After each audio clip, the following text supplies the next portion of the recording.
그러니까 술자도 물권법에서 제일 많이 출제가 돼요. 계약법이나 총칙이나 물권법에 보면 양도 제일 적고 9문제 전후가 나오는데 제일 적고, 우리가 볼 때는 계약법은 아주 쉬워요. 양도 적을 뿐더러. 근데 이제 의외로 거꾸로 여러분들 입장에서는 어떤 분들도 그런 이야기 하시는 분도 있어요. 총칙하고 물권법은 오히려 본인한테는 쉬운데 계약법이 좀 어렵다 하시는 분들도 있어요. 근데 왜 그러냐 그러면 계약법은 대부분은 이제 쉽다고 그래요. 근데 중요한 거는 구별해야 될 게 좀 있어요. 계약법에서. 근데 그게 구별이 안 되면 이게 비스무리해져 버려요. 그래서 계약법은 구별해야 될 거를 정확히 구별만 하면 양도 적고 점수 따기는 좋다는 거예요. 근데 어떤 분들처럼 나는 계약법이 제일 어렵다 그런 분들은 구별해야 될 걸 정확히 구별 못하기 때문에 그래요. 그런 걸 신경 쓰셔야 돼. 계약의 종류에서 쌍무계약, 편무계약이 이제 워낙에 중요한 건데, 이 쌍무, 편무 한자만 놓고 보면 쌍무는 이제 글자가 뜻풀이하면은 계약의 쌍방에서 모두가 채무를 부담하는 계약이다. 그래서 쌍무계약 그럴 건데, 보다 더 정확히 표현을 하면은 쌍방당사 모두가 채무를 부담은 하되 그 채무가 중요한 특징이 있어요. 서로 대가적 의미가 있는 채무를 쌍방당사 모두가 부담하는 계약을 쌍무계약. 우리 시험에 들어가는 매매관 임대차를 비롯해서 대부분의 계약은 쌍무계약이에요. 예를 들어서 이 건물에 대해서 매매계약 체결했다. 그러면 이게 원이 되어서 매도인에게는 소유권 이전율 채무가, 매수인에게는 대금 지급 채무가, 쌍방에서 모두에게 채무가 생기는데, 여기서 더 중요한 거는 양 채무가 대가적 의미가 있어야 돼요. 여기서 대가적 의미가 있다 그 말은 대가적 의존관계 있다 이야기인데, 쉽게 풀면 이런 이야기요. 네가 소유권 넘겨주니 나도 대금 주는 것이다. 이런 관계를 대가적 의미가 있다, 대가적 의존관계에 놓여있다, 요 이야기로. 이 말을 뒤집으면 네가 소유권 이전 안 해주면 나도 대금 지급 안 하겠다, 이런 관계, 이런 대가적 의미가 있는 채무가 쌍방에서 모두에게 생기면 쌍무계약. 거꾸로 이 편무계약은 글자 그대로 한쪽 당사자에게만 채무가 생기거나, 더 중요한 것은 쌍방 모두에게 채무는 생겼지만 그 채무가 대가적 의미가 없는 경우도 편무계약 이렇게 이야기하는데, 가장 대표적으로 편무계약에 해당되는 것이 이런 것들이 있어요. 증여, 그 다음에 사용대차, 그 다음에 현상광고계약.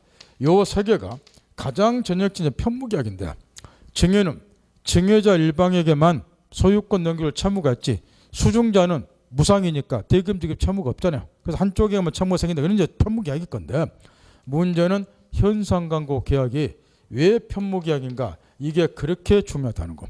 이 현상광고계약은 이런 경우를 말해요. 계약의 당사자를 이제 광고자, 타방 당사자를 응모자 이를 이야기하는데, 아까 그 박스에 현상광고도 개념이 쓰였으니까 설명 듣고 나중에 개념은 집에 가서 읽어보는 거야. 여기 현상광고계약은 이런 걸 말해요.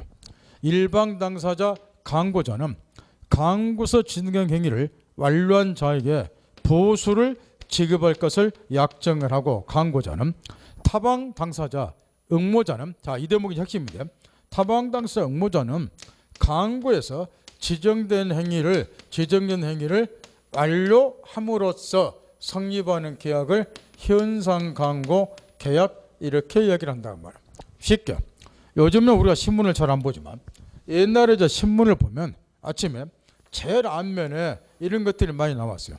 사진 하나가 시커멓게 나오고, 그렇게 사진이 딱 나오고 현상금 1억 원 써졌고, 상기자는 회사 공금을 횡령하고 도주 중인 자로서 위자와 거치를 알려주신 분은 현상금 1억 원을 지급받습니다. 그러면 이 신문을 딱 보고 우리가 입에서 반사점 뭐라고 그래요? 현상광고 나왔네, 요리 이야기하죠.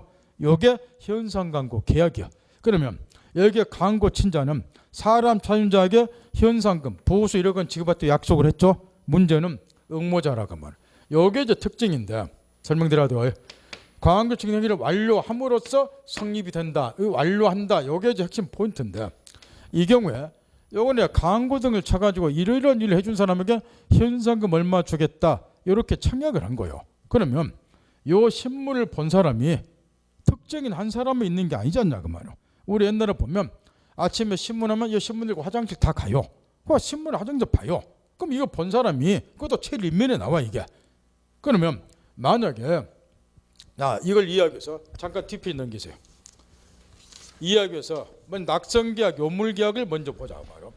여기 잠깐 보내놓고 우리 전형계약 15개 중에서 거기 써놨다시피 현상광고계약 1개 빼고 매매권 임차를 비롯한 14개가 낙성계약이야. 우리가 총칙에서 배웠다시피 계약 성립되려면 낙성, 자 한자를 보자 말.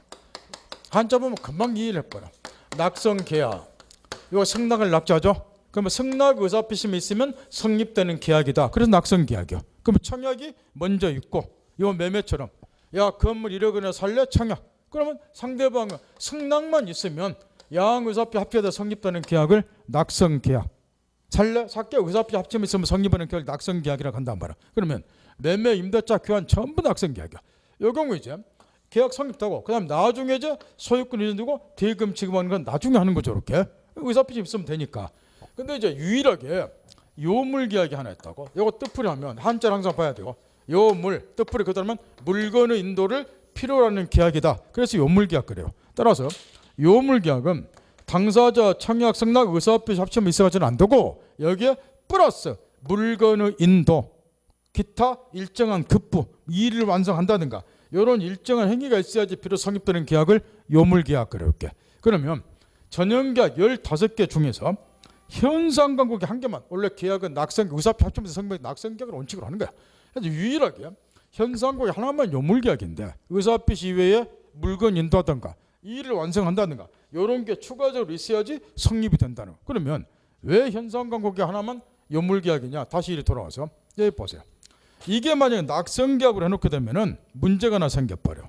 의사표시 승낙 의사표시면 성립이 되겠죠? 그러면 여기에 광고를 통해서 광고를 치기 때문에 이 신문을 똥권에 대해서 읽는 사람이 A, B, C, D 전국에 수백 명 있다고 말이야. 현상금이 1억 원이요. 이것도 큼지막하게 딱 이렇게 나와. 휴대폰 들고 들어가죠. 요즘 화장실 가면 휴대폰하고 신문 들고 들어가죠. 이렇게. 뭐하러 휴대폰 들고 가는지 내가 모르겠는데 이럴 때 이제 써먹죠. 만약에 현상금이 낙성계약이면 현상금에 눈 멀었다. 그럼 바로 똥 싸다가 광고 전화하는 거야. 내가 그럼 잡아줄게. 이게 뭐예요? 승낙이야. 그러면 계약이 성립된 낙성계약으로 보면 무슨 계약이? 현상금 계약이. 그러면 얘만 해요? B도 하지 C도 하지? 그럼 무슨 문제가 생겨요? 현상광고 계약이 이런 특징이 있는데 낙성계약으로 하게 되면 전국에 수백 명하고 계약이 체결되지 않겠냐 그 말이야. 이 말 알아들어요? 그럼 어떻게 해야 될 것 같아? 특정인으로만 계약자도 하려면 내가 그놈 잡아줄게 의사표시해서는 안 되고 거기에 플러스 실제로 그놈을 잡든가 찾든가 해줘야지 계약이 성립도록 할 필요가 있다 그 말이야. 그러니까 뭐가 있어야 돼? 여기 이제 광고 친 것이 청약이죠. 그럼 내가 찾아줄게 여기 승낙이죠. 그것만 갖고는 안 된다는 거야. 플러스 광고에서 진 행위를 뭐까지? 그러지 요거 완료까지 해야 된단 말이야. 실제로 그놈을 찾아주든가 신고하든가 이런 행위까지 있어야지 비로소 현상광고가 성립이 되는 거야. 그래야 특정인 한 놈하고만 계약이 성립된다는 거야. 이해했잖아요? 그래서 현상광고 계약 하나만 무슨 계약이다? 요물계약. 여기까지 들었나요? 그러니까 현상광고가 편무계약이 돼. 그러니까 편무계약이 된다고. 이제 보세요. 얘는 현상금 주겠다 약정 의사표시만 했죠. 을은 플러스 승낙 더 나가서 강항구청 행위를 완료까지 해서 계약이 성립이 됐죠. 그럼 성립이 됐으니까 당사자에게 이제 채권 채무가 발생이 되는 거 확인해야죠. 자, 광고자 1억 원 현상금 주겠다 약속했으니까 보수를 지급할 채무를 이제 실제 부담하겠죠. 그 다음에 얘 보세요. 응모자 얘는 계약이 성립된 이후에 부담해야 될 채무가 있는 거 확인해 보라는 거예요. 얘는 없어요. 왜냐? 강항구청 행위를 완료까지 한 상태에서 계약이 성립됐기 때문에 성립된 이후에는 얘가 더 이상 할 일이 없잖아요. 그러니까 채무가 없잖아요. 이미 완료한 상태에서 성립됐으니까. 따라서 계약의 쌍방 모두에게 채무가 생겨 일방에만 채무가 생겨 일방에게만. 그래서 현상광고 계약은 요물계약 특성상 무슨 계약이 된다? 편무계약. 편무계약. 만약에 현상광고 계약이 낙성계약이라고 가정하면 쌍무계약이 되는 거야. 내가 그럼 찾아줄게 승낙의사표 있으면 계약이 성립될 거 아니에요. 그럼 성립됐으니까 그 다음에 얘는 찾아줄 강항구청 행위를 완료해줄 채무를 따로 부담해야 될 거 아니에요. 그러면 쌍무계약이 되겠죠. 근데 이거는 이미 완료한 상태에서 계약이 성립되니까 성립된 이후에는 얘가 부담될 채무가 없잖아요.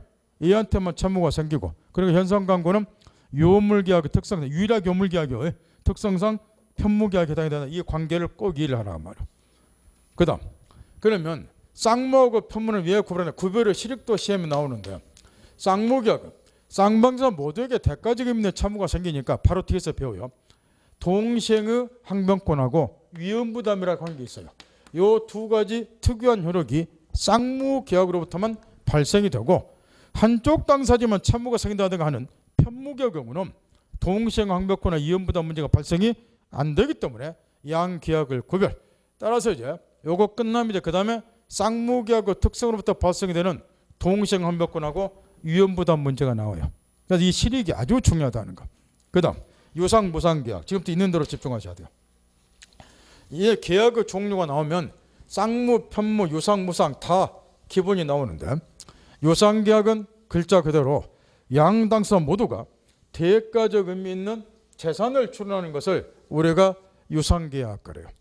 거꾸로 무상계약은 증여처럼 일방 당사자만 재산을 출원하거나 이것도 마찬가지죠. 양 당사자 모두가 재산을 출원하더라도 그 재산 출원이 대가적 의미가 없는 경우를 무상계약 그래요. 부담부 증여 같은 세법에서 주로 언급을 하는 부담부 증여 같은 거. 증여는 전형적인 무상계약이죠. 그러더라도 부담이 또 줄였다 하더라도 여전히 무상계약이야. 부담부 증여도 건물 한 채를 증여를 하면서 여기에 설정이 된 전세권의 경우 전세금은 수중자 네가 대신 나중에 돌려줘라. 이런 게 이제 부담부 증여인데 이런 거는 상대방도 전세금을 대신 갚아야 되니까 재산 출원하지만 여전히 무엇으로 본다? 무상으로. 대가적 의미가 있는 거 아니니까. 근데 이제 문제가 그런 게 중요한 게 아니고 대체적으로 보면 이렇게 이코르가 돼요. 쌍무계약하고 이걸 시험에서 자주 물어본다면 유상계약은 일치가 돼요. 편무계약하고 무상계약은 또 이코르가 돼. 우리 시험에 들어가는 매매관 임대차 쌍무계약이고 유상계약이야. 그 다음에 증여, 무상계약이고 동시에 편무계약이야. 사용대차는 물건을 무상으로 빌려주는 거이고 유상으로 빌려주는 게 임대차고 무상으로 빌려주는 게 사용대차인데 사용대차는 무상이고 편무계약 이게 다 이코르가 돼요. 이렇게. 그런데 절대적으로 이게 다 이코르가 되면 시험에 안 넣을 건데 외우지 마세요. 이거 외우면 시험 떨어져. 맞춰도 떨어져 어차피. 쌍무계약은 모두 유상계약이다. 이건 이코르야. 논리학적으로 이렇게 돼. 쌍무계약은 그대로 모두 유상계약이 돼요. 왜냐? 여기 논리적 풀어보라. 매매, 쌍무계약이니까 매도인은 소유권의 채무 부담하고 매수는 대금지급 채무 부담하죠. 양자 모두 채무가 생겼잖아. 그럼 이 채무는 이행기에 돌아오면 이행을 해야죠. 그럼 이행기에 소유권 이전, 그 다음에 대금 지급, 재산 출연이 논리적으로 수반이 되잖아요. 그러니까 쌍무계약은 그대로 재산 출연이 이행기에 수반이 되니까 무슨 계약이 되는 거야? 유상계약이. 논리학적인 문제야. 그러면 거꾸로 유상계약은 모두 쌍무계약이냐? 이거는 아니라고 말이야. 유상계약이 그대로 거꾸로 뒤집어 쌍무계약이 되는 건 아니고 유상계약 중에서는 무슨 계약도 있느냐? 편무계약도 있다는 거야. 그러니까 유상계약이 모두 쌍무계약이다? 그러면 틀리다고 말이야. 그러면 왜 유상계약이 편무계약 경우도 있느냐? 지금도 정신 바짝 차리고요. 우리 시험에 또 이런 걸 물어봤어요. 유상계약과 무상계약을 구별하는 기준하고 쌍무계약, 편무계약 구별하는 기준이 뭐냐 이렇게. 먼저 쌍무, 편무는 아까 가르쳐줬습니다. 계약이 성립됐다. 그러면 양 당사자에게 채권 채무가 생긴다. 계약이 성립된 이후에 양 당사자가 발생된 권리무 채권 채무를 법률 효과라 그러죠. 당사자에게 발생된 법률 효과만을 기준으로 해서 채권 채무만을 기준으로 해서 대가적 의미 있는 채무가 생기면 쌍무, 그 반대면 편무 그래요. 뭐를 기준으로 하는 거요? 성립된 후 당사자에게 발생된 채권 관계, 채권 채무만을 기준으로 해서 쌍무, 편무를 구별한다 그 말이에요. 그런데 유상, 무상은 안 그래요. 유상계약, 무상계약은 계약 성립시부터 이행시까지의 전 과정이야. 이행시까지의 구별 기준이 전 과정을 통해서 양자 모두 대가적 의미 있는 재산 출하면 유상이고 그 반대면 무상이라고 말이야. 그러면 아까 여기 현상 광고를 다시 보자고 말이야. 현상 광고를 갑, 광고자, 을, 응모자. 그러면 광고자는 현상금 1억 주겠다. 보수 지급할 것을 얘는 약정, 의사표시만 하는 거예요. 그런데 이제 얘 응모자는 내가 찾아줄게 승낙 이외에 광고 증여 행위를 완료까지 한 상태에서 계약이 성립이 되죠. 이렇게. 그러니 성립된 이후에는 광고자 일방에게만 보수를 지급할 채무가 생기고 얘는 강구 증등일이 완료까지 한 상태에서 계약 성립되니까 더 이상 부담이 될 채무가 없다. 따라서 당사자에게 발생이 된 채권 채무만 놓고 보면 일방계약만 채무가 생기니까 현상 강구는 무슨 계약이다? 편무 계약. 근데 재산춘을 지금도 살펴본단 말이야. 여기 이제 보수 지급할 채무가 생기니까 이행기에 돌아오면 보수 지급해야죠. 재산춘을 하죠. 따라서 강구자는 언제 재산춘이 이루어지는가요? 이행시에. 채무 이행할 때 이행시에 재산춘은 이루어져 이렇게. 근데 응모자를 보세요. 얘는 언제 재산춘을 하는가? 물론 얘가 돈 낸 적은 없어. 근데 우리가 이런 말이에요. 돈 없으면 몸으로 때운다? 몸으로. 그게 재산이야. 법에서는. 얘는 강구 증등 행위를 완료까지 한 상태에서 계약이 성립됐잖아요. 그러면 얘는 응모자는 언제 재산 출원했는가? 계약 성립 시에 이미 재산 출원하고 있죠. 강구 증등 행위를 완료한 상태에서 계약 성립되니까. 그러면 얘는 성립 시에, 얘는 언제? 이행 시에. 동일한 단계에서 재산을 출원할 필요는 없고 성립 시부터 이행 시까지 전 과정을 통해서 양자 모두 대가적 의미의 재산 출원은 유상인데 요거는 유상이잖아요. 단계는 다르지만 재산 출원 다 하고 있으니까.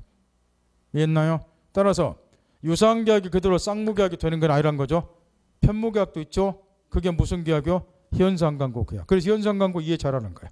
유일하게 요물계약이고 그것 때문에 편무계약이 되고 이것 때문에 유상계약이 모두 쌍무계약이 되는 거 아니고. 정리 잘하라고 말이야. 따라서 거기 뭐 얘가 저기 써놓기는 써놨어. 가로친 1번 유상계약에 동그라미 2번 했어.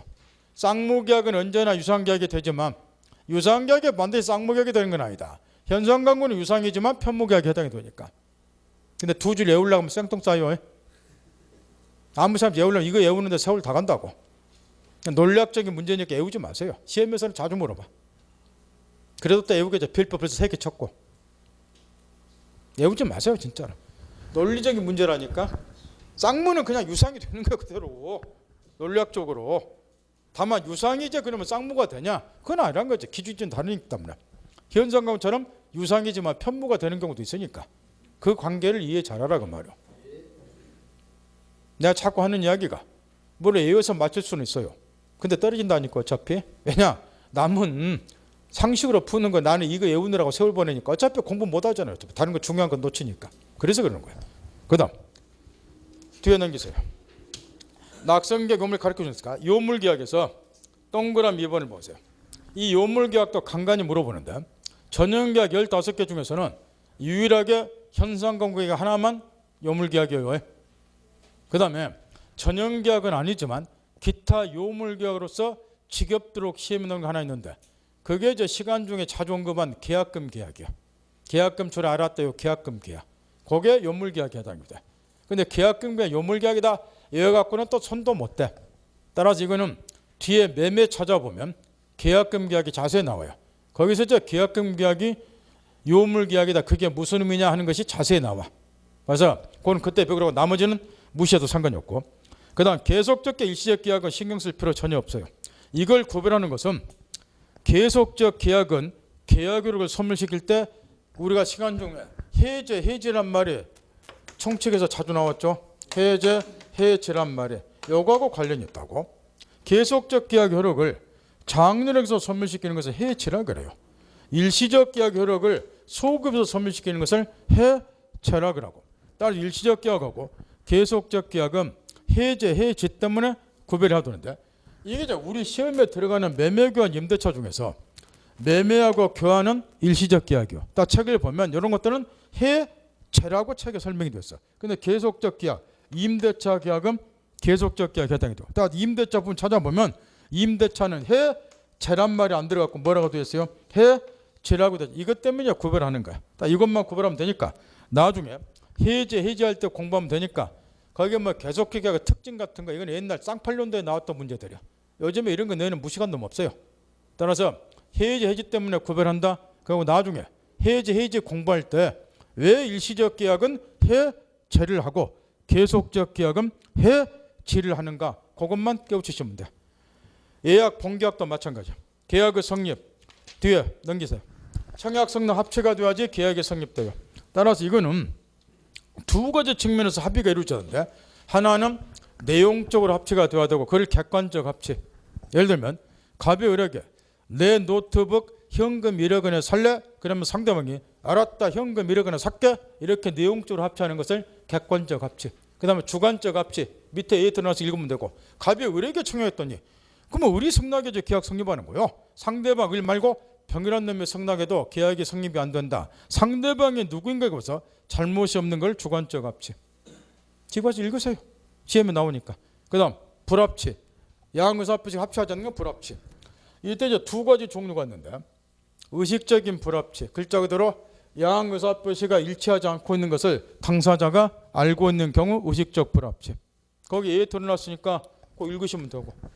무의식적 불합치가 이제 시험하고 걸리는데요. 무의식적 불합치는 글자 그대로 청약 성락이 합치가 안 되고 있는데 그 불합치를 당사자가 무의식, 알고 있다, 모르고 있다, 모르고 있다. 그게 무의식적 불합치, 숨은 불합이에요.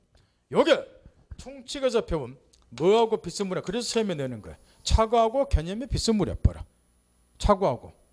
착오는 의사와 표시가 일치하지 않고 있고 이 불합치를 표의자가 모르고 있는 경우죠. 그거 착오잖아. 이것도 청약 성락 불합치 합치하지 않고 있는데 이 불합치를 당사자가 모르고 있는 경우 비스무리하잖아. 그러니까 전혀 다르다고. 얘가 이제 A를 하나 열심히 찾아서 넣기는 넣는데 내가 이 A를 보고 죽으라고 웃었는데, 거기 보면은 가로치는 3번 보세요. 미국 놈, 홍콩 놈에게 얘 드러났죠. 근데 얘가 이걸 뻔딴 게 어디냐 그러면 그 얘가 옛날에 지금으로부터 25년 전쯤에 사법고시에 무의식적 불합치 이 얘가 한번 사례가 나왔었어. 25년 전에. 근데 이 자식이 이걸 제대로 인용을 했어야지 이거를. 응?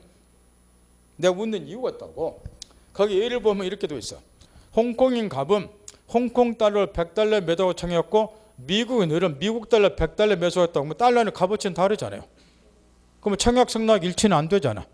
그게 이제 불합치다. 뭐 이렇게 이런 이야기인데 이거는 이제 중요한 거는 그게 아니고, 근데 이런 예가 이제 사법고시 25년 전에 나온 적이 있었는데 그때로 돌아갔으면 얼마나 좋을까. 우리도 그때는 젊었는데.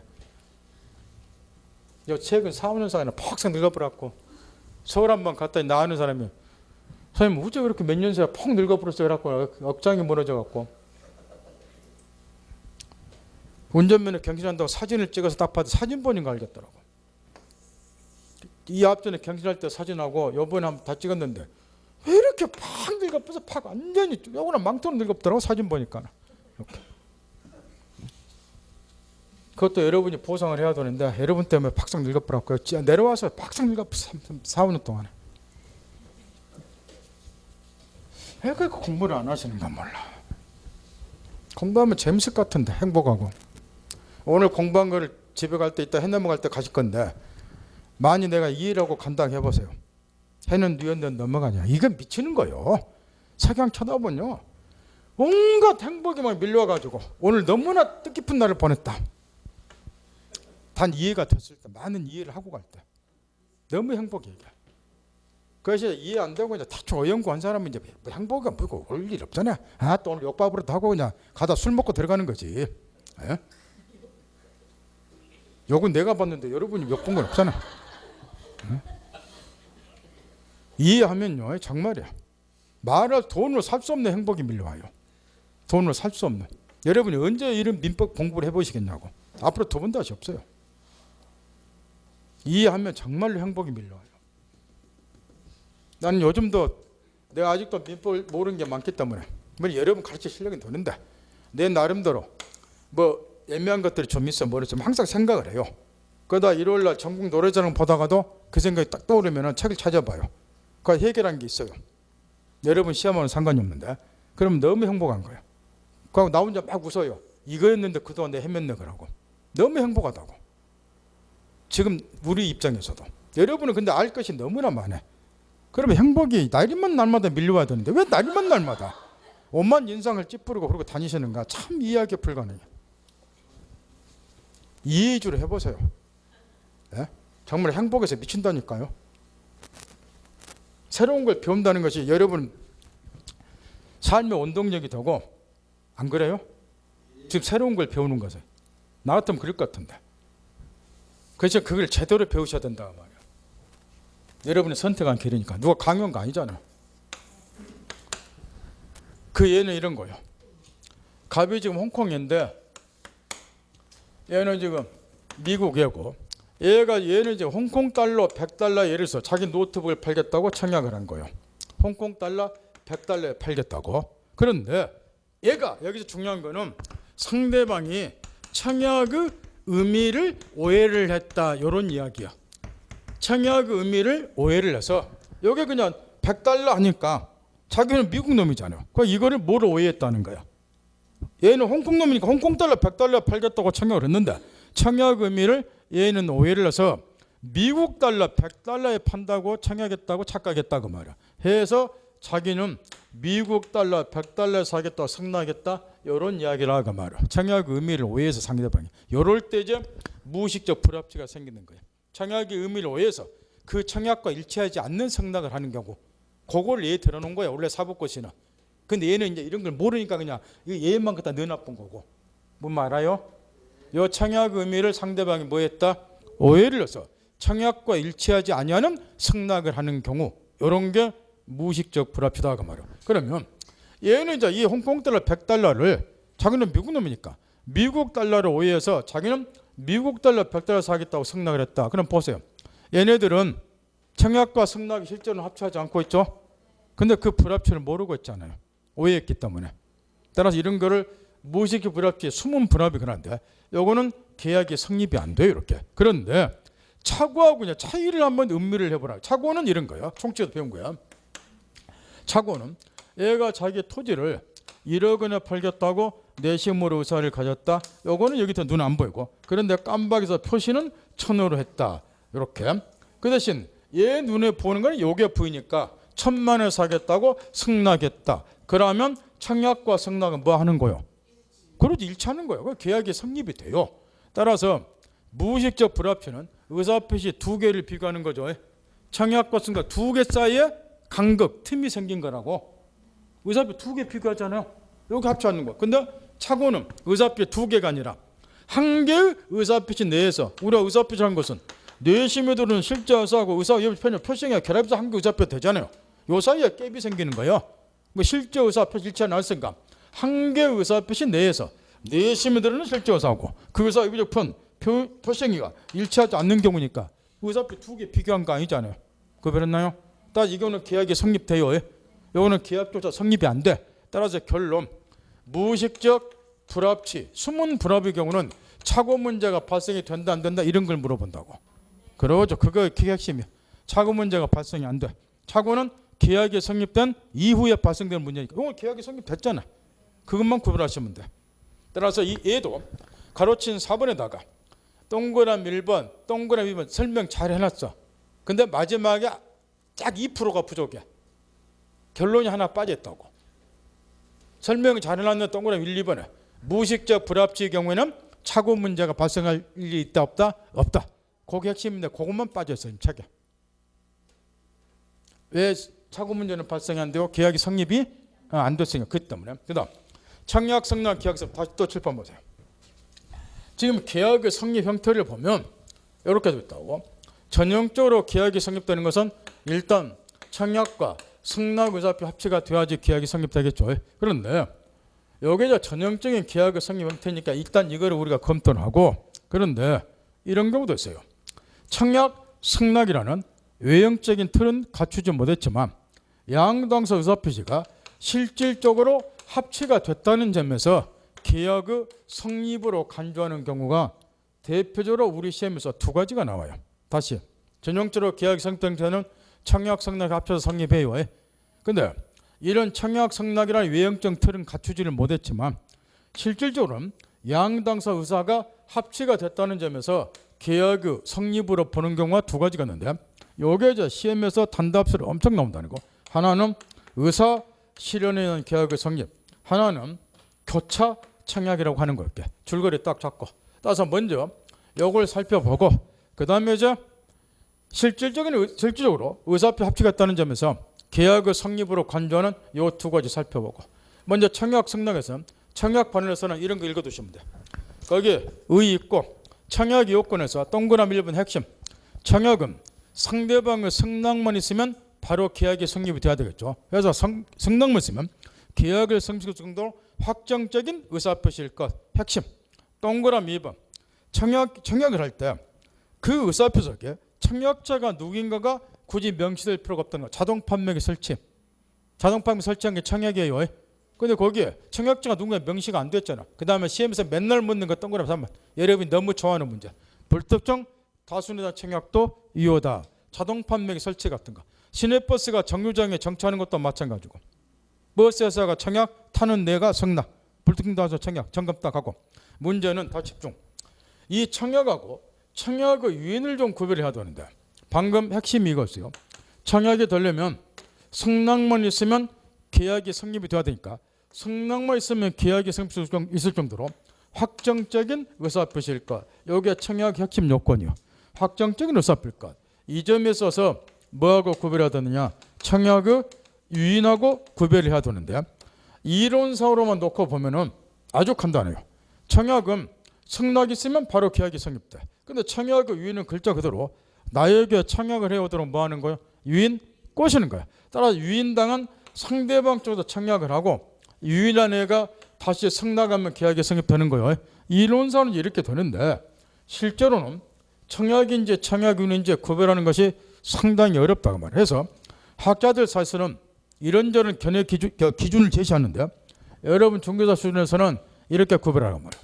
어떤 자가 청약의 의사표시를 하기는 했지만 그 의사표시 내용 중에 거래 조건, 대한민국 사람이 거래 조건 중에서 가장 관심 가는 것은 얼마에 사고 파냐, 가격 조건이죠. 거래 조건, 가격 조건이 제시가 되어 있지 않으면 확정적인 의사표시를 보기 어렵다는 거. 얼마에 사고 팔 때 이런 게 없으면. 따라서 이런 거는 꼬시는 데 불과하니까 뭐로 보고? 유인. 그 반대는 청약으로 보고. 연수. 자동 판매기를 설치했다. 이런 거는 커피 한 잔에 200원 가격 조건이 제시가 되어 있죠. 뭐예요? 청약. 길을 가다 보니까 상품이 진열이 되는데 마네킹에 옷 한 벌 딱 걸려있다. 여기에 가격표가 안 붙었더라. 이런 거는 뭐? 가격표가 없더라.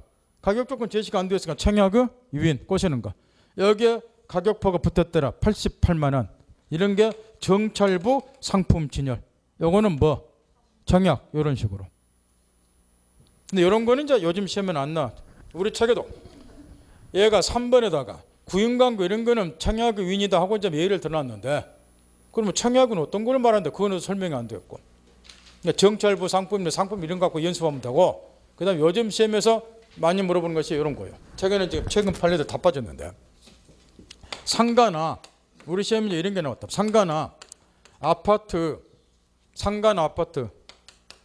분양 광고 이런 게 청약이냐 청약이냐 이게 아주 중요한데 요즘에 상가나 아파트 분양 광고가 청약이냐 청약유인이냐 일반적으로 나중에 한번 이제 집중 가르쳐 주겠지만 일반적으로 우리 판례는 얘를 꼬시는 거로 봐요. 그래서 청약의 유인으로 본다는 거. 상가나 아파트 분양 광고가 신문에 껴서 많이 오잖아요. 신문에 보다 그런 거는 일반적 청약 유인으로 봐. 이게 시험에 나온다. 자세한 내용은 나중에 지금 책에도 없는데 하려면 짜증나니까 나중에 책 있을 때 하기로 하고 청약의 유인으로 본다. 그것만 점검 딱 하고 뒤에 청약 효력 발생 시 총칙에 나온 거예요. 청약은 상대방의 의사표시니까 상대방의 도달함 효력이 생겨요. 이때 시험에서 묻는 것이 거기 동그라미 2번이에요. 111조 2항. 여기 이제 상대방의 의사표시는 언제 효력이 발생되냐고 관련해서 총칙에 나오는 건데 청약자가 청약 의사표시를 발신한 후 얘가 토지 1억이나 팔겠다. 청약 의사표시를 발신한 후 사망을 했다. 주로 이제 사망이 이제 많이 나오는데 또는 행위 능력 상실, 제한 능력가 되었다. 그러더라도 이 청약이 상대방에 도달하면 효력이 생겨요. 상대방에 도달하면 효력이 생기냐. 따라 상대방이 승낙만 하면 계약도 그대로 성립이 된다는 소리야. 따라서 이런 사례가 나오면 갑이 땅을 1억이나 판다고 청약한 후 사망을 했다. 계약 성립되는가 이렇게 물어보니까 그럼 계약 성립하는데 고르시면 돼. 근데 왜 그러느냐. 계약이 성립되면 매도인에게는 이제 채권 채무가 생기겠죠. 근데 이 사람이 사망을 하더라도 걱정이 안 되는 것이 이 사람 사망하면 상속인이 있을 거 아니냐 말이야. 그 상속인에게 권리 효과가 생겨가 되고 이 사람이 제한 능력자가 되면 능력 보충력 법정 대리인이 있겠죠. 법정 대리인이 뒤처리하면 되기 때문에 111조 2항 청약 의사표시 상대방 의사표시를 발생하고 청약자가 사망하더라도 행위 능력을 상실하더라도 바꿔 말하면 제한 능력가 되더라도 효력에는 영향이 없다. 따라서 결국 계약도 뭐 한다? 성립한다. 이렇게 계약본에 그 조문을 묻는 게 아니라 그래서 어쨌다고 계약이 성립된다고 안 된다고 그걸 묻는다고 말이야. 계약이 성립한다는 걸 사망해도 그 점검 딱 하고 그다음 지금부터 정신 바짝 차려야 돼요. 청약의 구속력 실제 결약 이 용어를 정리 못하면 아예 개판이 돼버리게. 먼저 청약의 구속력 다시 칠판을 보자 말이야. 지금 갑이 을에게 내 아파트 1억 원에 사겠다. 청약의 의사표를 했어요. 요게 이제 얘한테 도달이 됐어요. 그러면 얘도 청약의 내용을 알았으니까 이거 삭감 막가 준비도 하고 조사도 하고 미리 그러겠죠. 근데 갑자기 얘가 청약 의사표를 제 마음대로 없었던 거로 돌린다. 철회를 한다. 그러면 상대방의 신뢰가 깨뜨려진다는 말이야. 따라서 상대방의 신뢰 보호를 위해서 청약 의사표시가 상대방에 도달한 이후에는 청약자가 임의로 처리하지 뭐한다. 이런 거를 청약의 구속요건에 요지는 아주 간단해. 상대방의 신뢰 보호를 위해서. 여기까지 누구나 알아. 이 청약 의사표 효력이 발생이 되면 지 마음대로 처리 못한다는 거예요. 여기까지 들었죠? 신뢰 보호를 위해서. 그런데 문제가 하나 있다 말이야. 그러면 얘가 한번 내 아파트 1억 원에 살래 청약 의사표를 딱 했으면 절대로 처리를 못하는가. 일단 처리 못한다고 그랬으니까 도달하는 이유는 신뢰 보호를 위해서. 이게 또 문제라는 거야. 바꿔 말하면 언제까지 청약은 처리를 못하는가. 한번 청약하면 간뚜껑 덮을 때까지 처리 못하는가. 그건 아니지 않냐 그 말이야. 안 그래요? 지금 하는 말 알아듣나요? 따라서 여기서 중요한 거는 청약의 구속력은 언제까지 인정이 되는가. 그게 중요하다는 거야. 언제까지 청약을 처리 못하냐 그 말이야. 그게 지금 책에 빠져 있어. 따라서 청약은 일단 처리하지 못한다. 이게 청약 구속력인데 언제까지 처리를 못하느냐. 보통 이제 청약할 때는 이렇게 한다는 거야. 설명드려야 돼요. 지금 이 갑이 얘한테 3월 10일까지 승낙을 해달라. 이런 글이 우리가 승낙기간이라고 그러는데 보통 이렇게 승낙기간을 정해서 법을 좀 안 사람 같으면 청약을 해요. 이렇게 3월 10일까지 승낙해달라고. 언제까지 내가 승낙 기다릴 수는 없지 않냐 그 말이야. 이 말에서 끝나요? 그래서 이제 이렇게 승낙기간을 정해서 청약하는 경우도 있다. 그러면 자 첫째 청약은 상대방에 도달하면 원칙 처리하지 못한다 그랬죠. 상대방의 신뢰 보호를 위해서. 이걸 이제 우리는 이쁜 말로 청약의 구속력 그래요. 처리하지 못하는 거를 법률 용어로. 그 다음에 이 그러면 청약은 언제까지 구속력 인정이 되는가 처리를 못하는가 이게 문제인데 이 청약의 존속기간 내에서 처리 못한다는 거예요. 여기 핵심 포인트예요. 언제까지 처리를 못하는가? 존속기간 내에서. 왜 그러느냐? 존속기간이 지나버리면 청약의 효력을 상실해. 그러면 처리 문제가 안 생겨. 따라서 청약은 핵심 언제까지 처리 못한다? 존속기간 내에서. 그럼 청약의 존속기간은 그럼 언제까지인데 이게 문제가 되겠죠? 그거는 요 사례처럼 승낙기간을 정해 청약하면 그럼 이 승낙기간이 곧 존속기간이 된다는 거예요. 그잖아요. 3월 10일까지 승낙도 청약했다고 그랬죠? 그 말을 뒤집어 보세요. 내 청약은 요때까지 효력이 있으니까 당신도 요때까지 뭐 하라는 거예요? 승낙. 그 말을 또 뒤집으세요. 따라서 나는 3월 10일까지 뭐 안 하겠다는 거야. 그러지 그 이야기요. 처리 안 하겠다 그 말이야. 그때까지 승낙했다 이런 의미니까 승낙기간 정해서 청약하면 그 승낙기간이 곧 뭐에 해당이 된다? 존속기간. 그럼 이 기간 내에서 뭐 못한다? 그러죠. 처리 못한다 이 이야기야.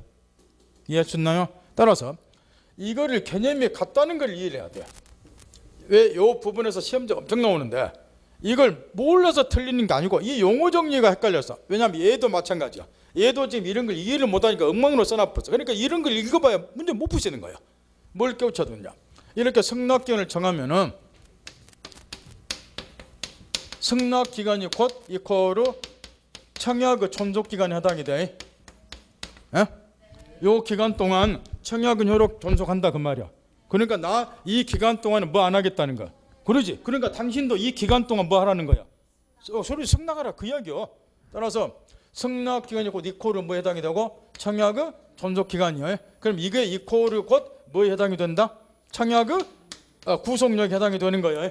요 기간 동안 처리하면 안 되니까. 어버치나 매사 똑같은 이야기라니까 용어가. 이해했나요? 그런 다음에 이제 그 밑에 청약의 실적 효력 승낙 적격이 나와 있죠. 요걸 또 여기다 대입을 시켜야 돼요. 청약의 실적 효력 승낙적 같은 의미인데 아까 서두에 이런 이야기를 했어요. 청약은 승낙만 있으면 계약을 성립시킬 정도로 확정적인 의사표시 한다 이 말이 나왔죠.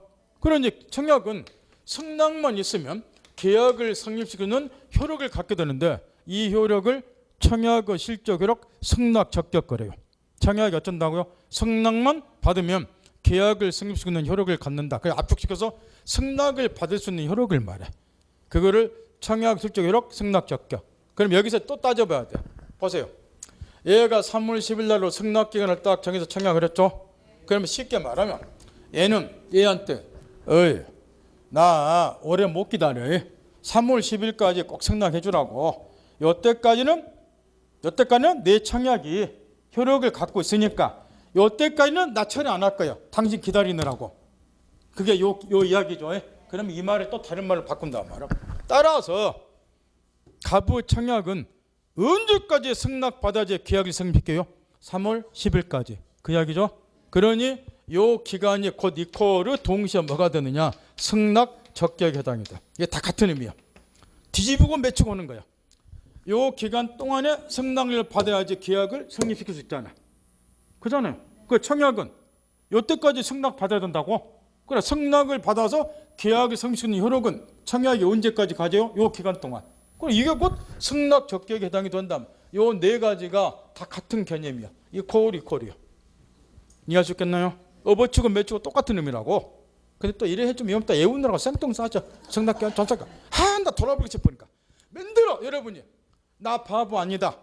내가 청약하면 늙어 간뚜껑 덮을 때까지 처리 못하면 나 우찌되냐 그 말이야. 그러니까 이렇게 딱 정한다는 거야. 3월 10일까지 승낙해 주세요. 이렇게.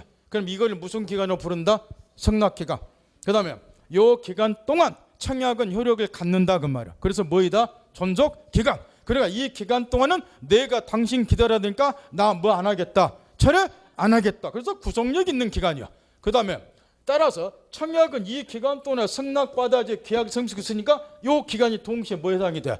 승낙 적격이야. 같은 의미잖아. 이해했나요? 그거 외우지 마세요. 이거 외우려고 하면 안 가르치면 나라 차라리 짱똥 싸시는 셈이니까. 그럼 여기까지 이해했으면 지금 정신 빠지기 잘해야 돼요. 지금 요 사례는 이제 일반적인 걸 내가 이야기를 해드렸는데 그러면 승낙 기간을 정해서 청약을 했다. 그러면 요 기간 동안은 승낙을 받아야지 계약을 성립시킬 수 있으니까 만약에 승낙 기간이 지나서 예를 들면 3월 12일쯤 청약자가 도달했다. 그럼 당연히 계약이 성립이 안 되겠죠. 기간 지나서 승낙이 청약자가 도달했으니까. 왜 계약이 성립이 안 되느냐? 청약이 이미 효력을 상실했으니까.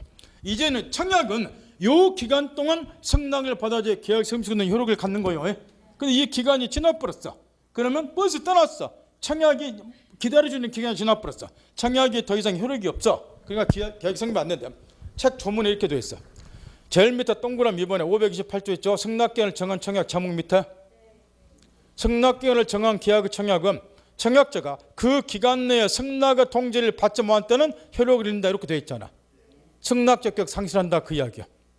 뭐가 효력을 상실한다고? 청약이 효력 상실하니까 계약이 성립이 안 된다 그 이야기야. 528조가. 이해했나요? 근데 여기서 끝내면 문제를 못 푸는데 얘는 지금 이게 이제 어디로 연결? 여기 528조 1항이죠. 자 뒤에 잠깐 뒷페이지 넘겨보세요. 제일 위에 가르친 4번 보세요. 사구에는 연착에서 연착을 통지면서 528조 2항 3항에 거기 또 나와 있죠. 찾나요? 여기에 따라 또 넣어버리면 문제 못 푼다고. 여기 시험에 쏟아 나오는데 여기에 연결이 되어 있는 거예요. 이 새끼 말을 찌렸나 몰라. 지금 통합에서 같이 힘 모아도 살똥말똥한 대한민국에서 왜 자꾸 찢어 이거를. 그 528조 1항 그 다음에 380조 제일 위에 528조 2항 3항이 연결되어야 돼요. 그 지금부터 정신 빠져서 거기 써있는 거니까 다 칠판 보세요. 보통의 경우는 요걸 이제 사례 문제를 하도 물어보니까 전문은 가르쳐 주었으니까 책에는 뭐 설명도 없어요 지금. 자, 다시 승낙 기간을 정해서 청약을 했다. 그러면 승낙은 요 기간 내에 도달이 돼야 되고, 만약에 승낙 기간이 지나서 3월 10일쯤 청약자가 도달이 되면 승낙 말고 청약의 효력을 상실한 거예요. 무슨 효력을 상실한 거예요? 승낙 적격 상실. 요 기간 동안만 얘를 받아서 계약 책임 수 있는 효력을 가지니까 요 기간 지나버리면 청약이 더 이상 승낙 받아봐야 계약을 성립시키는 효력이 있다 없다? 없어. 거기 528조 1항이야. 그런데 이제 528조 2항 3항이냐 뭐냐 그러면은, 근데 이제 일단은 이게 원칙인데 이런 경우도 있을 수 있다는 거. 얘가 지금 서울 살고 여기가 부산 사는데 지금 3월 10일까지 승낙이 들어갔어. 근데 얘가 3월 2일 날 부산에서 승낙의 통지를 발송을 했어요. 그러면 보통의 경우라면, 이게 이제 2항이라고, 보통의 경우라면 충분히 승낙 기간 내에 도달할 수 있도록 승낙 통지가 발송이 됐죠. 편지 배달기간 길어봐야 2, 3일이니까 2일, 10일이니까. 근데 보통의 경우라면 충분히 승낙 기간 내에 도달할 수 있도록 발송이 됐음에도 불구하고 어떤 사정에 의해서 승낙 기간 내에 도달이 안 됐다 그 말이렇게. 그러면 이제 여기서 문제가 터져버려. 상대방 얘는 지금 무슨 생각할 것 같아요? 나는 충분히 승낙 기간 내에 도달하고 발송을 했기 때문에 계약은 성립됐으라고 신뢰하겠죠. 근데 실제로는 계약이 성립이 안 됐을 거 아니에요. 어떤 사정으로 승낙 기간 도달이 안 됐으니까. 따라서 이런 경우는 상대방의 신뢰 보호를 해서 청약자가 이렇게 하도록 되어 있어. 528조 2항에 승낙 연착의 통지를 하도록 되어 있단 말이에요. 당신의 승낙은 충분히 보통의 경우라면 우체국 초인 같은 거 보면 아니까 승낙기간이 도달해도 발송됐음에도 불구하고 어떤 사정에선가 승낙기간이 지나서 나에게 도달할 때 연착의 통지를 하도록 되어 있다 그 말이에요. 승낙 통지를. 그런데 여기서 둘로 나누어서, 자, 1. 승낙 연착의 통지를 하지 않으면 528조 아까 3항이요. 아주 간단해. 연착의 통지를 하지 않으면 승낙은 승낙 기간 내에 도달용 간주가 되니까 계약은 그대로 성립이 돼요. 요건 물어보면 누구나 맞죠. 요거는 법조문에 그대로 나와 있으니까. 그런데 다시 하게요. 승낙 기간 정했죠. 그럼 요 기간 내에 승낙 적격 도달해야 돼. 지나면 청약 효력상 계약이 성립 안 돼. 이게 원칙이야. 그런데 얘가 보통의 경우라면 충분히 승낙 기간 내에 도달할 수 있도록 승낙 통지 발송했음에도 불구하고 어떤 사정에서 승낙 기간 내에 도달이 안 됐다. 이런 경우는 상대방은 계약이 성립된 믿고 있으니까 청약자는 승낙 연착의 통지를 하도록 되어 있고, 따라서 1. 연착의 통지를 하지 않으면 528조 3항 승낙은 승낙 기간 내에 도달하는 관주가 되니까 계약은 그대로 뭐한다? 성립. 이렇게 고르시면 돼. 그래서 지금 반대 경우 법조문에 이게 나와서 연착 통지 안 했을 때, 그러면 연착의 통지를 했다 그 말. 이렇게. 그러면 어떻게 되냐 그 말. 연착의 통지를 하면은 그대로 연착한 승낙이 돼요. 연착한 승낙이 되니까 원칙은 일단 계약이 성립이 안 되는 거예요. 그런데 여기에서 이제 한 가지를 더 사고를 하셔야 돼요. 뭘 해야 되느냐 보세요. 이 경우는 얘가 분명히 승낙은 했잖아요. 했다는 거는 이자 조건에 맞춰서 계약을 체결했다는 의사가 있다는 거야. 다만 그게 이런저런 사항 때문에 승낙 기간에 지나서 도달했을 뿐이지. 그잖아요. 그러니 이런 거는 가급적 계약을 체결하자 해서 이런 경우를 대비해서 우리 민법 530조에 이거 묻지 물어봐요. 눈 우측으로 돌리세요. 우측으로 돌리면 저기 379페이지에 제일 밑에 530조 나와 있죠. 연착한 승낙은 청약자 이의를 무엇으로 볼 수 있다? 자, 이렇게. 이게 적용이 돼요. 여기 연착한 승낙에 대해서 청약자가 계약 체로 싶으면 530조에서 연착한 승낙을 청약자가 뭐로 보면 되느냐? 새로운 청약으로 보고, 그런 다음에 자기 쪽에서 다시 뭐 해야 돼요? 승낙해야 돼요. 승낙을 하게 되면 비로소 계약이 이 경우는 성립이 되는 거. 이렇게 따라 정리 정돈. 자, 이거는 원칙은 이제 제끼고, 보통의 경우라면 충분히 승낙 기간 내에 도달할 수 있음에도 불구하고 어떤 사정에서 승낙에 도달이 안 됐다. 그러면 상대방은 계약이 성립된 걸로 생각이 있으니까 승낙 연착의 통지를 하도록 되어 있고, 요게 528조 2항이에요. 아까 뒤에. 이때 연착의 통지를 하지 않으면 528조 3항에서 승낙에 도달이 간주니까 계약이 성립되겠지만, 거꾸로 연착의 통지를 하게 되면 계약이 성립될 수도 있고 안 될 수도 있다는 거야. 그럼 여기는 어떻게 달라지는 거? 연차관 승낙을 청약자가 503조에서 새로운 청약으로 보면 계약이 성립되겠지만 이거는 청약자 의사에 달려있는 거요. 그래 안 보면 계약은 성립이 안 되고, 따라서 결론적으로 연차그 통지를 한 경우는 계약의 성립 여부가 누구에게 달려있다? 청약자의 의사에 달리게 된다. 통지한 경우는 결과적으로 어떤 의사예요? 연차그 승낙 새로운 청약으로 보냐 안 보냐 여기에 따라 계약 성립이 달라진다. 청약자의 의사에 따라서 성립이 달라진다. 이렇게 정리가 되는 거야. 여기까지 완벽하게 정리하셔야 돼. 그러니까 이걸 붙여야 된다고. 그 다음 다시 왼쪽 돌아와서 318표 제일 밑에 동그라미 3번에 이제 법을 좀 안 사는 것 같으면 이렇게 승낙기간 정해서 이렇게 하겠지만 우리 백성들도 잘 모르니까 그냥 청약한 경우도 있다고. 그러니까 승낙기간을 정하지 않고 청약했다는 소리겠죠. 이런 거는 이제 법에서 또 보호를 해야죠. 그래서 이 조문도 의외로 시험에 많이 물어봐요. 승낙기간을 정하지 아니한 경우는 상당한 기간으로 되어 있네요. 청약자가 상당한 기간 내에 승낙의 통지를 받지 못한 때는 효력을 잃는다. 이 상당한 기간 내에 승낙의 청약자가 도달하지 계약이 성립되는 거예요. 물론 상당 기간은 우측에 그 세 줄 시험하고는 상관이 없지만 얘는 시험하고 상관없는 것도 잘 써놔. 필요한 거는 자 빼고 이런 걸 고려해야 되기 때문에 그런다 그 이야기야. 읽어보면 되고.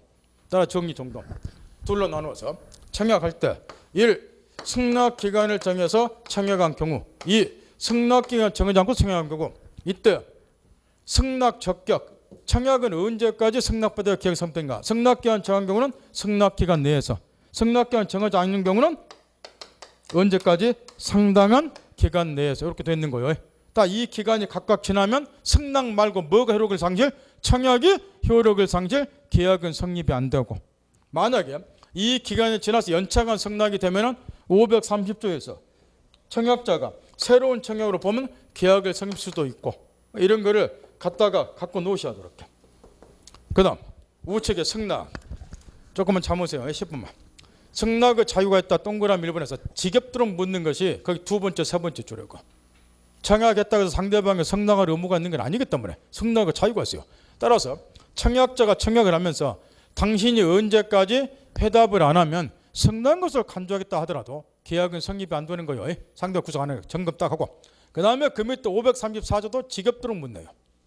원래 청약과 승낙이 합체가 되어야지 계약이 성립이 돼요. 내용적으로 일치가 돼야지. 그런데 이런 경우 얘가 내 아파트 1억 원에 살래? 이렇게 청약을 했더니 상대방이 아니 8천만 원에 살게 이런 경우 청약이 돼서 상대방이 조건을 붙이거나 변경해서 승낙했다면 그러면 계약이 성립이 안 돼야죠. 그럼에도 불구하고 우리 법에서는 웬만하면 가급적이면 계약이 성립되도록 하자 그 말이요. 해서 이런 경우는 조건을 붙여 변경해서 승낙한 경우는 청약을 거절함과 동시에 상대방이 새로이 청약한 걸로만 봐요.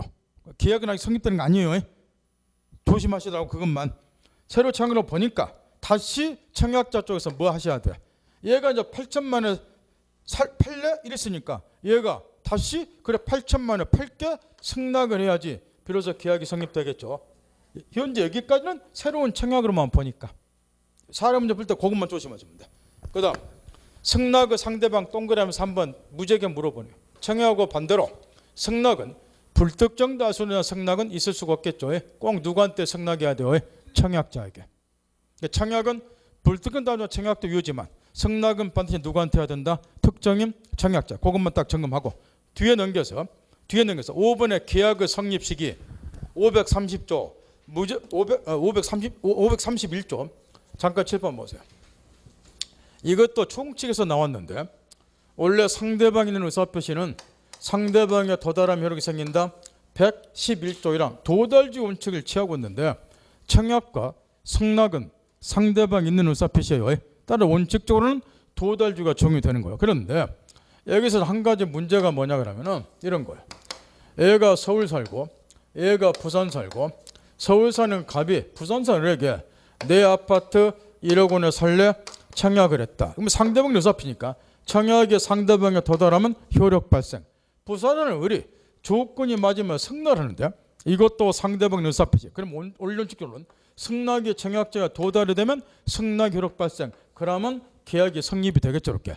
따라서 이제 계약의 성립 시기는 곧 이코를 뭐를 말하냐 그러면 계약의 성립 시기는 곧 이코로 뭘 말하느냐. 여기 사례처럼 승낙의 효력을 발생해야지 계약이 성립되겠죠. 그래서 승낙의 효력 발생 시기하고 계약의 성립 시기가 이코로가 된다. 그래서 승낙이 언제로 발생하느냐? 요게 계약의 성립 시기를 정하는 거예요. 그런데 대화자 경우 이렇게 우리끼리 살래 삭게 이런 거는 도달주의 그대로. 근데 격지자 경우 이렇게 서울 부산 참고적으로 이것도 오해를 하니까 이 대화자하고 격지자를 구별할 때 조심해야 될 것이 격지자 그러면 얼른 개념만 듣고 보면 거리상으로 멀리 떨어지는 사람 서울 부산 이렇게 이걸 격지를 할 건데 그렇게 구별하는 거 아니에요. 이것도 이제 구별 기준이 아주 중요해. 여러 가지 기준이 있는데 중개사 수준에서는 일부 학자들처럼 이렇게 직접적인 통화 수단에 의하느냐 이것 가지고 구별하라고 말이야. 예를 들어서 서울 부산인데 얘네들이 휴대폰을 들고 내 앞에도 이러거나 살래? 삭게? 그럼 이건 대화자가 돼버려. 직접적인 통화 수단에 의했으니까. 이 말 듣겠나요? 그러니까 거리상 장소적으로 양자 구별하는 게 아니라고. 따라서 이게 서울 부산이 격지자가 되려면 직접적인 통화 휴대폰 들고 살래 삭게 뿌리면 대화자가 되고 대신 이제 서면을 통해서 서면으로 청약 성당하면 격지자가 되겠죠. 이 말 듣겠나요? 따라서 이제 요게 부산에서 3월 10일 날 자, 승낙 기간이 3월 30일 이렇게 그 3월 10일 날 승낙의 통지를 발송한 시점 3월 10일. 요게 이제 편집 배달이 며칠 걸리니까 도달한 시점 3월 13일 이렇게. 그러면 이게 이제 승낙은 격지다 보니까 발송 시점하고 도달 시점 사이에 갭이 있죠. 그러면 만약에 승낙의 통지가 발생과 동시에 효력이 생긴다 그러면 요때 승낙 효력 발생 요때 계약도 성립되는 거예요. 아니다. 원론칙 그대로 도달주기 이건도 적용되면 3월 13일 날 승낙 효력 발생 요날 계약도 성립이 되고 격지자다 보니까 승낙은 발송과 도달사 시간상 갭이 있으니까 어떤 시점에서 승낙 효력 발생하느냐가 계약의 성립 시기를 정한다는 거야. 따라서 우리 민법에서는 어차피 양 당사자는 계약을 철회하는 의사는 있지 않냐 그 말이야. 그렇다 보면 하루라도 계약의 성립 시기를 단축을 시키지 않은 거야. 단축을. 따라서 잘 들어야 돼요. 격지자 사이에 계약이 있어서 청약 말고 뭔만 승낙만 계약의 성립 시기를 단축시키기 위해서 531조 예외적으로 도달주의가 아니라 발신주의 쳤다. 총적 공부할 때 이런 이야기를 했어요. 우리 민법은 상대방의 의사표는 도달주의를 원칙으로 하고 있는데 예외적으로 발신주의를 취하고 있는 경우가 있다. 그 중에서 압도적으로 시험에 나온 것이 계약법 서론에 나온다. 그게 요거. 격자에서 계약서 승낙 의사표시만 예외적으로 뭐이다? 발신. 따라 이거는 며칠자로 계약이 성립돼요? 3월 10일자로. 그 대신에 나머지는 전부 도달주의예요. 이것도 무지하게 물어보는데 지문만 잘 읽으면 안 틀리는데. 자, 격자 사이에서는 청약은 무슨 주의고 그대로 이거는 도달이 올려온지 그대로 승낙만 예외적 발신이라니까. 이에 따라서 계약 성립이 다르다니까. 그 다음 대화자. 요즘에 이런 거 쪽팔려서 안 물어보지만 청약, 승낙 다 이거는 공유 원칙 그대로 무슨 주의고 도달주의고 그러니까 유일하게 뭔만 발신주의요? 격지자 사이 계약이 있어서 뭔만 승낙만. 이거 바꿔치기 잘한다고 청약으로. 그럼 몰라서 틀리는 건 아니고 지문을 잘못 읽어 틀린 사람이 무지하게 많네. 쌍놈의 새끼들 이건 뭐하러 바꾸냐고. 그래도 중요한 건 많은데 근데 여러분이 틀리니까 재밌어서 내니까 자꾸 또 대화적으로 바꿔치고 나쁜 새끼들이. 그럼 틀리면 여러분만 손해요. 뭐 어쩌다 또 틀리니까. 지문만 잘 읽으셔야 돼요. 지문을. 네. 그 다음 기타 계약의 성립 모습에서 의사실은 잠깐만 7번 보세요. 이런 이야기니까 그 조문을 보면 이렇게 되어 있어요. 청약자의 의사표시에 의해서 또는 뭐에 의해서 컨셉에 의해서 승낙이 필요 없는 경우가 있단 말이야. 이런 경우는 승낙 의사표 인정되는 사실만 있으면 계약은 성립한다. 그래서 이제 자 뜻풀이 하면 의사 실현 그랬으니까 요거는 승낙의 의사를 말해요. 승낙 의사표 인정된 사실이 실현 있으면 계약이야. 계약 성립다 이야기인데 요 갑이 민법 선생이다. 중개사 책을 하나 집필을 했다. 해서 이제 을에게 다음과 같이 청약을 했어요. 내가 이번 연도에 모든 법령 개정된 걸 다 반영해서 민법 교재를 하나 만들었으니까 마음에 드시면 사용해 주세요 해가지고 민법 책을 같이 청약과 더불어서 A한테 송부를 딱 했어.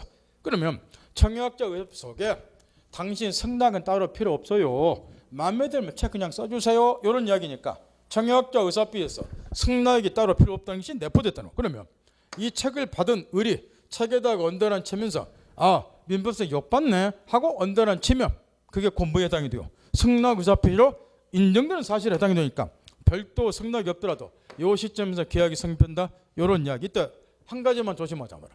요거는 승낙 의사표 인정되는 사실만 있으면 그 시점에서 계약이 성립돼요.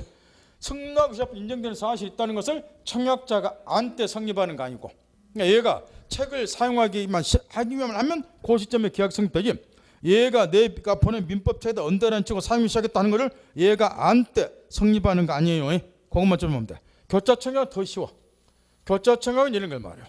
이 갑이 을에게 내 토지 1억 원에 살래 청약을 했어요. 근데 이게 상대방에 도달하기 전에 상대방 쪽에서도 동일한 내용을 승낙을 한 거예요. 아니 청약을 한 거예요. 당신 토지 1억 원에 팔래 이렇게. 그럼 이것도 청약이고 이것도 청약이죠. 그럼 원래는 승낙이 있어야 계약 성립되니까 얘가 당신 토지 1억 원에 팔래? 그럼 이게 또 도달해서 승낙하고 이래야지 계약이 성립된 건데, 보세요. 양 청약이 내용이 똑같잖아요. 1억 원에 팔래? 아니 살래? 근데 도달하기 전에 거꾸로 1억 원에 팔래? 양 청약이요. 내용이 동일해. 그러면 승낙이 없더라도 양 청약이 각각 상대방에 뭐하기만 하면 도달하기만 하면 계약이 성립된 걸 보자. 그 승낙이 없음에도 불구하고 계약이 성립된 형태죠. 이런 걸 교차 청약, 양 청약에 도달하면 계약 성립되니까. 따라서 거기 의사신한 계약 성립 532조하고 우측에 교차 청약 533조는 시험에서 옛날에 기초문제를 엄청 물어봐요. 틀릴 일은 없겠지만 실수만 하지 마시라는 거예요. 오늘은 여기까지만 하고 다음 주에 내가 계약법 총론 부분을 배우는데 왜 해야 되냐 그러면 우리가 총칙을 떠올려봐. 제일 앞에 원시적 분행 후발적 분행 나왔죠. 근데 그때 나 이런 말을 했어요. 원시적 분행 후발적 분행이 어디로 연결된다고? 계약법으로. 그죠? 그래서 이 계약법을 배워야지 원시적 분행 후발적 분행이 완벽하게 이해가 돼요. 그러니까 다음 주에도 예습할 사람은 계약법 총론까지만 공부하면 되니까 예습 좀 해오시라는 거예요. 오늘 고생 많이 했네요.